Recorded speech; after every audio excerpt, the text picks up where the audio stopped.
Imagine a disease so sudden and so terrifying that it could strike you down within hours. A plague that spread through the heart of England like wildfire, leaving death and despair in its wake. But just as quickly as it appeared, it vanished, leaving behind a mystery that has baffled historians and scientists for centuries. This is the story of the sweating plague, one of the most enigmatic and deadly epidemics of the medieval world. The year was 1485, and England was in turmoil. But amid the political strife and civil wars, a new horror emerged, a disease that struck without warning, leaving its victims drenched in sweat and gasping for breath. They called it the sweating sickness, and those who caught it often died within a single day. As we delve into the chilling details of this forgotten epidemic, you'll find that the sweating plague is a mystery that remains unsolved to this day. The first outbreak struck London in the summer of 1485. It began with a sense of unease, a sudden chill, and a pounding headache. Within hours, the victim would be consumed by an intense fever, sweating profusely as their body temperature soared.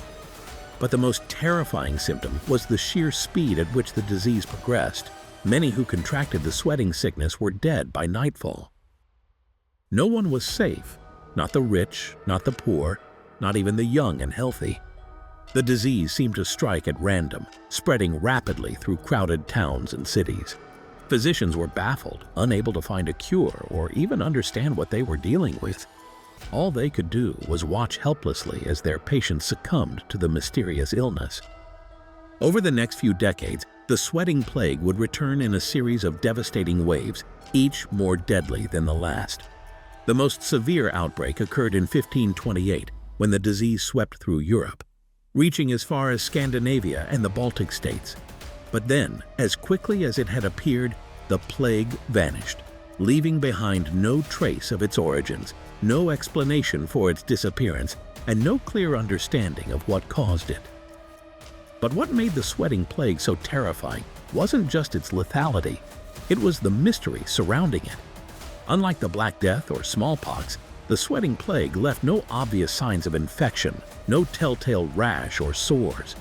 Victims seemed to die of exhaustion, as if their bodies simply couldn't cope with the intense fever and profuse sweating.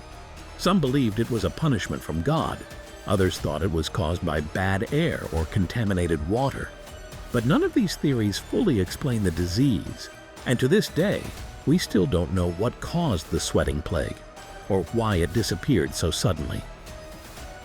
As we explore the mysteries of the past, remember that history has a way of repeating itself.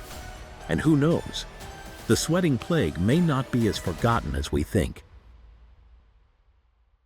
If you thought the sweating plague was terrifying, wait until you hear about the dancing plague of 1518. A bizarre epidemic that caused hundreds of people to dance themselves to death. Join us in our next video as we uncover the strange and haunting details of this inexplicable event.